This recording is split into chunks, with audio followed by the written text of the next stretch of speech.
Gracias Maripaz, gracias a todos, buenos días. La verdad que para mí siempre que puedo es un placer estar con vosotros, agradezco por tanto la invitación de todo corazón. Vamos a hacer un recorrido breve, porque el tiempo manda en este caso, sobre algunos interiores de la antigua Roma. Y el título que os propongo es un título un poco antagónico, pero muy cierto en el caso de la arquitectura romana y sobre todo de la decoración de esos interiores. Aunque Paco al principio en sus correos y tal, dice, qué bien, porque el anterior ponente pues va a hablar de los patios toledanos, tú de los patios romanos. Bueno, hay alguna cosa que coincide, pero yo no me voy a centrar en el atrium romano, en el atrio, sino que la visión va a ser distinta. Espero que me perdonéis si esperabais otra cosa, ¿eh? En lo que sí coincidimos es que la casa romana es un espacio volcado al interior. Como acaba de decir la persona que me ha antecedido en el uso de la palabra, pues es una arquitectura exteriormente muy sobria, con muy pocos vanos, una arquitectura que también a medida que se va desarrollando hay un eje longitudinal que atraviesa la planta de la casa y, bueno, en principio la casa romana pues era algo muy sencillito, más o menos un cuadrado como este, centrado en torno al atrio, en torno al atrium, pero por influencia de la arquitectura helenística, pues estas domus, me voy a referir a la domus, no lo he dicho, a lo que es la domus urbana de los patricios romanos, pues se va ampliando y se forma un segundo patio, más bien un jardín, lo que se llama el peristilum, de tal manera que este espacio inicial, este cuadrángulo inicial, pues se ve ampliado por un espacio, como os digo, más lujoso, por influencia de la arquitectura helenística, por influencia del mundo griego. Realmente el atrium, el patio, lo que luego llamamos el patio aquí en Toledo, pues es un espacio no silencioso en el caso del mundo romano. Es el lugar, bueno, se entra, se llega hacia él desde un vestíbulo muy oscuro, que vamos a ver ahora, es como una especie de pasillo oscuro desde las fauces, desde la puerta del edificio hasta el propio atrio, y este es un espacio en el que fluye la vida. Es el microcosmos, es el lugar donde las familias romanas acomodadas, como os digo, desarrollaban su actividad cotidiana y en él se daban cita tanto los señores, el dominus, la domina, como los esclavos que trabajaban para ellos y también los clientes que venían a saludar al señor diariamente, también los amigos de la familia. Es decir, en la casa romana hay varios niveles de intimidad. Vamos a llegar hasta el interior, creo, en las últimas diapositivas, pero estos primeros espacios, lo que son el vestíbulo, el atrio, el tablinum, el despacho del dominus, que ahora lo veremos, y el peristilum, ese jardín del que os hablaba, pues son espacios semipúblicos, podríamos decir, no espacios íntimos propiamente dicho. Todos sabéis cuál es la estructura de estos atrios romanos, hay varias maneras, arquitectónicamente hablando, de hacerlos, incluso los hay techados, testudinados, como dice Vitruvio, pero lo más normal es que tengan esta abertura en la parte superior cenital por la que entra el agua, por la que entra la luz y que sirve para dar ventilación y para organizar un poco todo el espacio. Desde el atrio se pasa directamente al tablinum. El tablinum es el despacho del dominus de la casa, es lo que luego en la tradición de Occidente va a ser el despacho del padre de familia, donde pues, les echaba las broncas a los hijos y todas esas cosas cuando las merecían. Es una tradición, como digo, muy romana, un espacio pequeño, donde el señor recibía diariamente a los clientes que le venían a pedir, a rendir pleitesía, un poco en este sistema clientelar romano que, como sabéis, estaba muy desarrollado.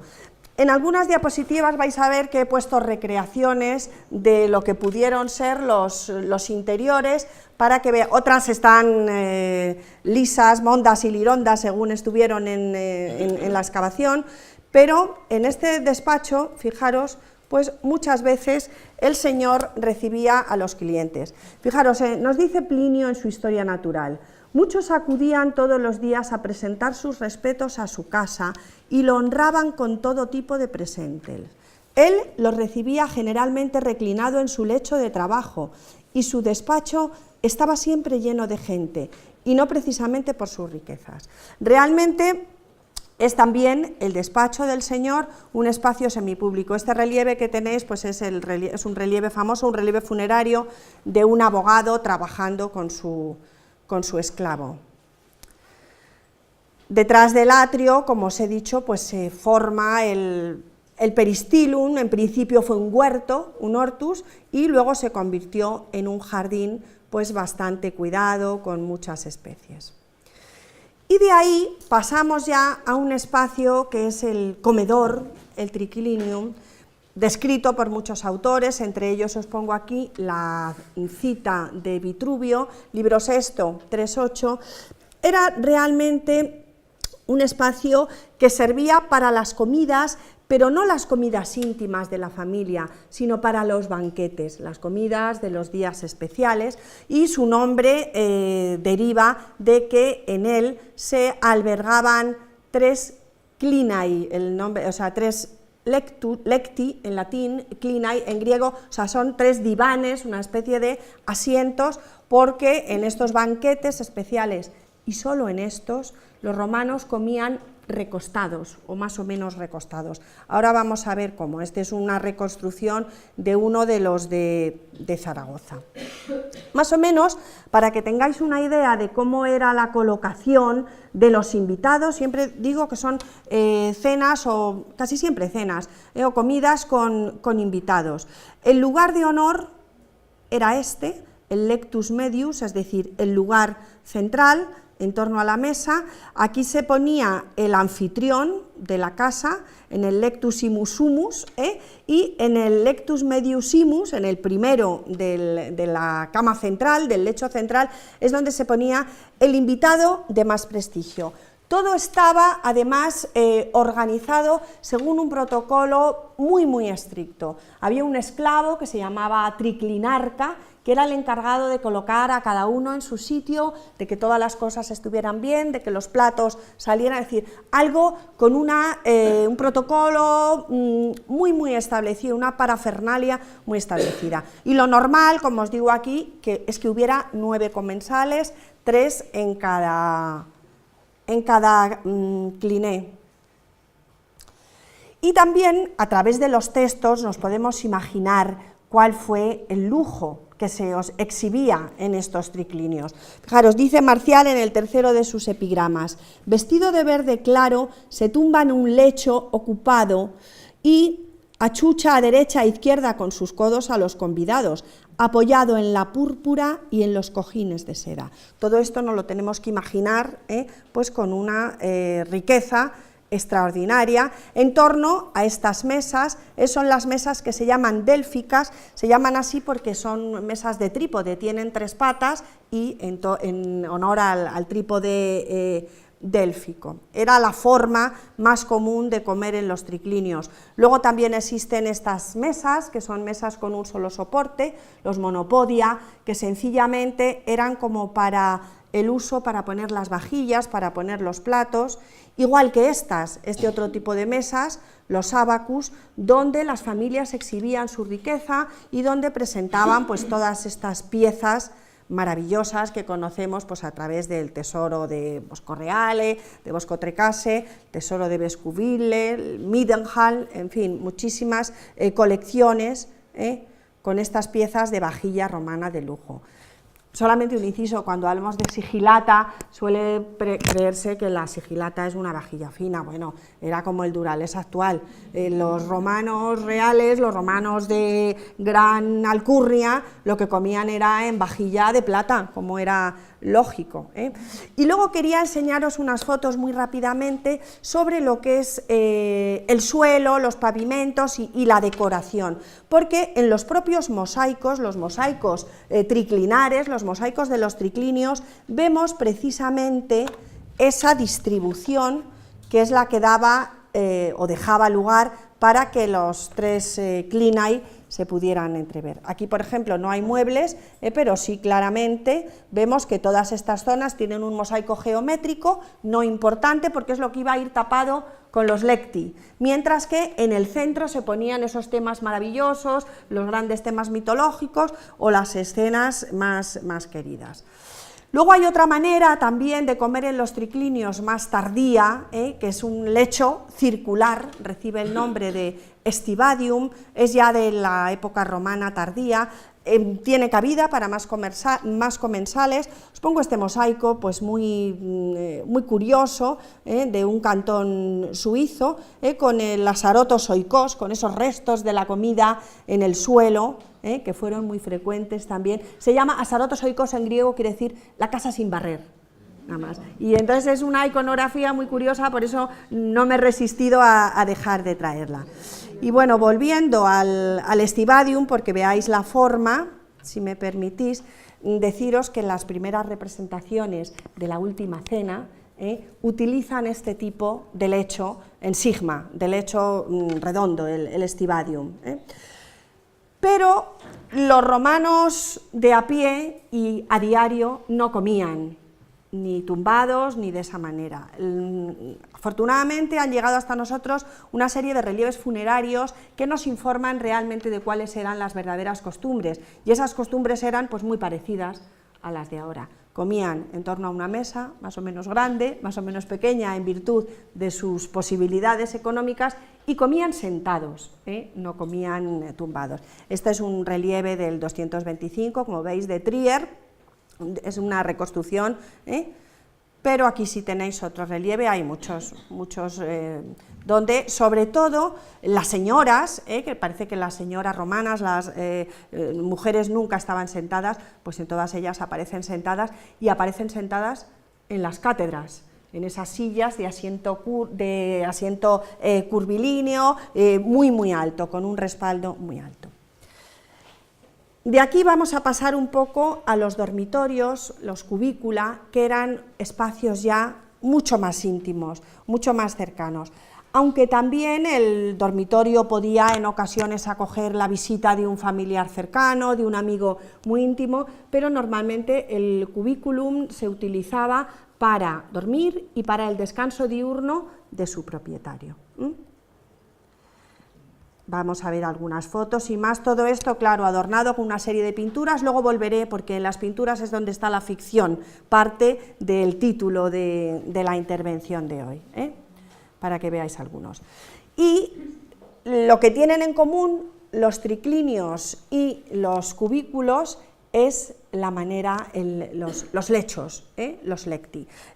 Son prácticamente indiferenciados, los de comer se llaman lectus triclinaris o lecti triclinari, y los de los cubícula es el lectus cubicularis, ¿vale? Son intercambiables, prácticamente iguales, de estos banquetes de lujo. Fijaros lo que dice Plinio en el libro 33. Durante mucho tiempo ha estado de moda forrar de plata los lechos de las mujeres y los triclinios. Carvilio Polio, un caballero romano, fue el primero, se dice, en adornar estos últimos con plata, no por completo, ni siquiera siguiendo el modelo de Delos, siendo el modelo púnico el que adoptó. Fue siguiendo este último, como los adornó con oro también, y no fue mucho después cuando los lechos de plata se pusieron de moda, imitando los de Delos. Estos textos nos dan un poco idea de la magnificencia, de la suntuosidad que todos estos romanos ricos querían exhibir de cara al exterior. Muchas veces estos lecti cubicularis, cuando eran muy ricos, se convertían en lechos funerarios. Es el lectus adversus que llevaban a la pira funeraria el día de la exhumación. Y el lectus matrimonial, o sea, el lectus genialis, el tálamo matrimonial, el tálamo nupcial en honor del genio, a veces se colocaba en el propio atrio, como un signo de riqueza de la familia, para que todo el mundo lo viera.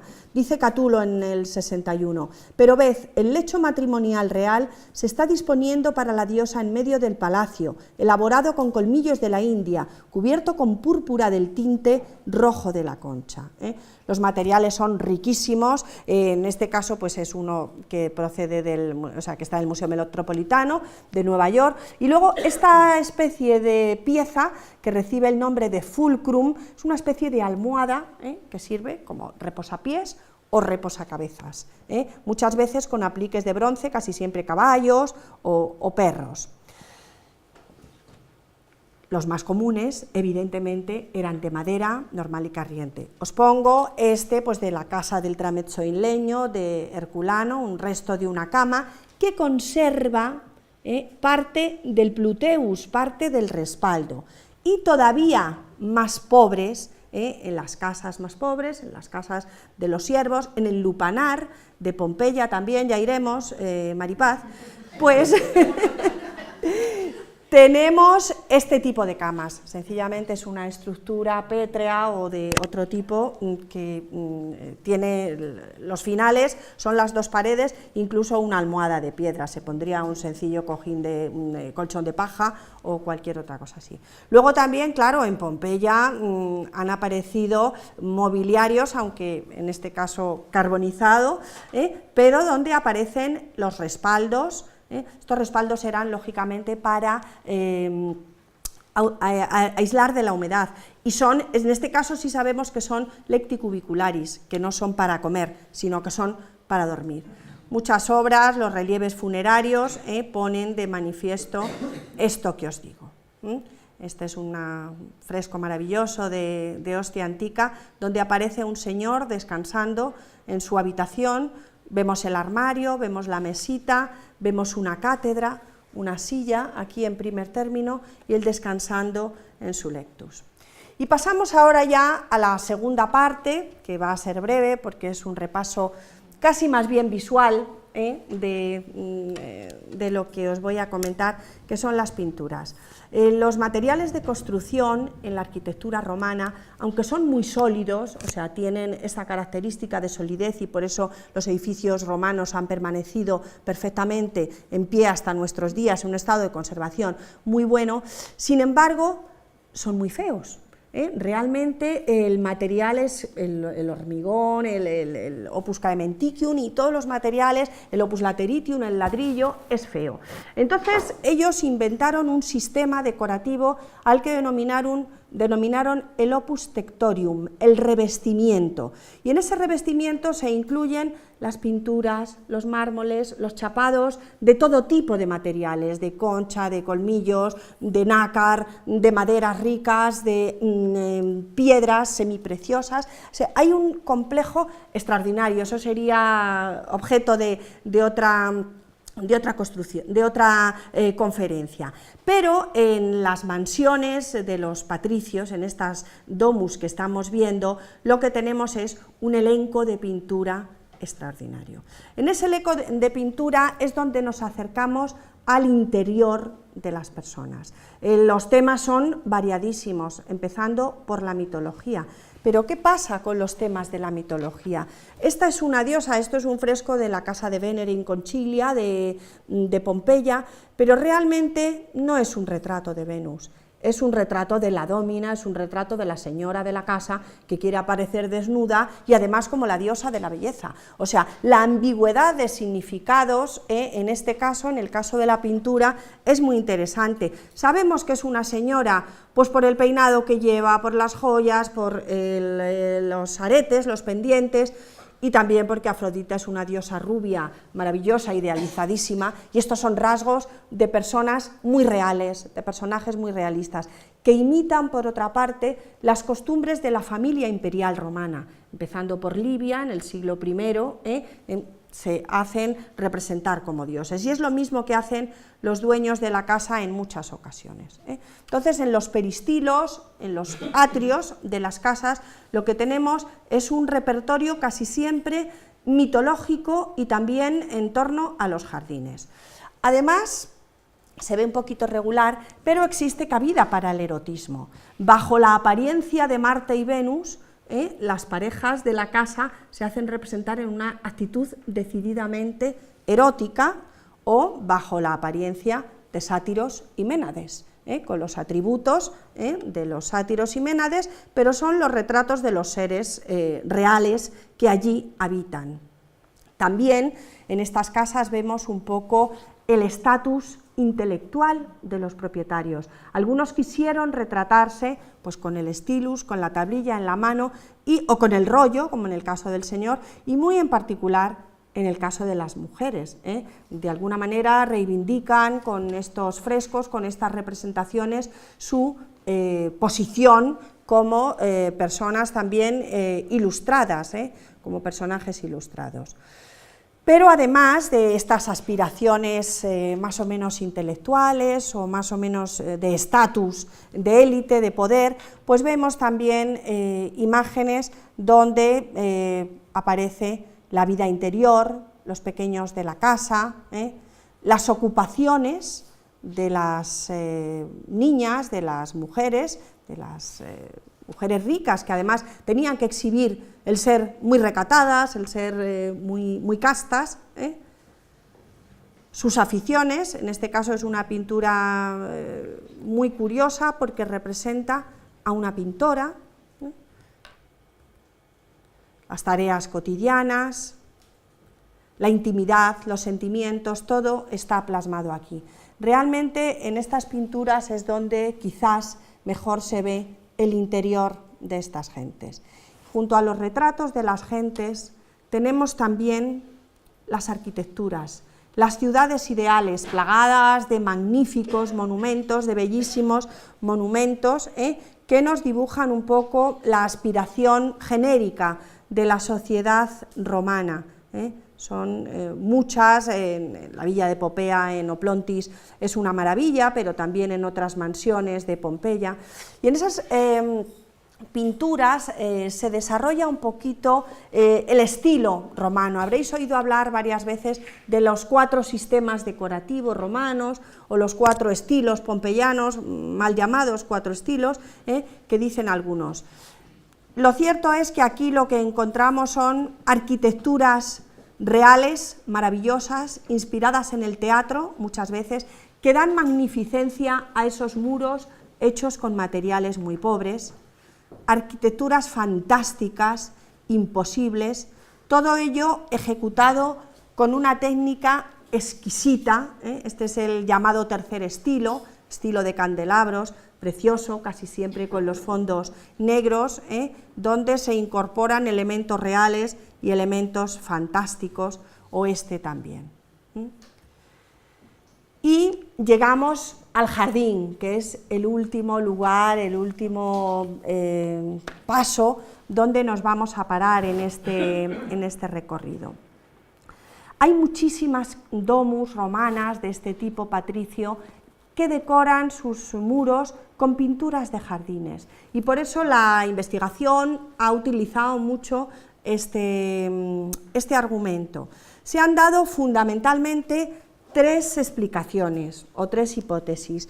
Por un lado, la alusión a una vida feliz; por otro, el lugar ameno, lugar idílico, el locus amoneus, que luego tanto se repite en la Edad Media; por otro lado, la exhibición también de un estatus social elevado, que se pone de moda, la pintura de jardines, digámoslo así; y por otro lado, una evocación del paraíso.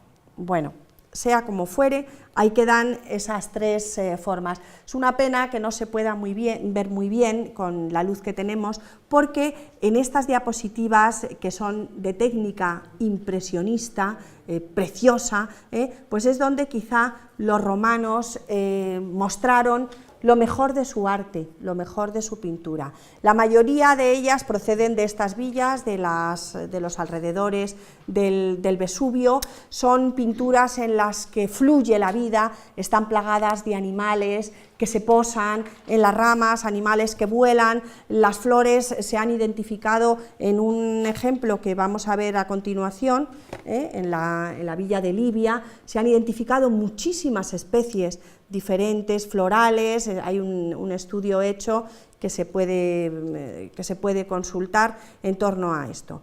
De todos los jardines ficticios, de todos los jardines fingidos romanos, el más importante es este. Esta imagen que veis es el original de cómo estaba en su momento estos frescos en la villa de Libia, en Prima Porta, una villa que se conoce como Ad Gallinas Albas, donde las gallinas blancas, y que fueron rescatados estos frescos en 1863 y llevados al Museo Nazionale Romano, donde se encuentran hoy. Los habréis visto muchos de vosotros, y son una de las salas más maravillosas del museo, una de las visitas. Ahora está un poquito peor, yo he preferido poner esta foto, que es antigua, de cuando estaba oscuro y solamente las pinturas iluminadas, era como para pasar allí una mañana contemplando nuestro propio interior, porque era un verdadero remanso de paz este lugar. En la actualidad, pues hay mucha más iluminación, no es lo mismo, lo que pasa es que es más práctico desde el punto de vista museográfico, pero estos son pues quizá de los frescos mejores que existan en la historia de la pintura, donde las flores, los frutos, los insectos, los pájaros, todo tipo de animales, pues un poco dan esa idea paradisiaca de la que hablábamos. Y bueno, tras los árboles, los pájaros, las flores, todo lo que es querido a los mortales, que el hombre desearía también para la muerte, el locus amoneus, es decir, una especie de lugar donde confluyen, donde se unen la vida y la muerte. Y en realidad, pues bueno, un poco la reflexión final, nada más que una frase, es un paraíso buscado por todas las generaciones, desde los romanos hasta nuestros días, gozado en vida, en algunos casos, en otros imposible, desde luego la más anhelada de todas las ficciones. Nada más, muchas gracias.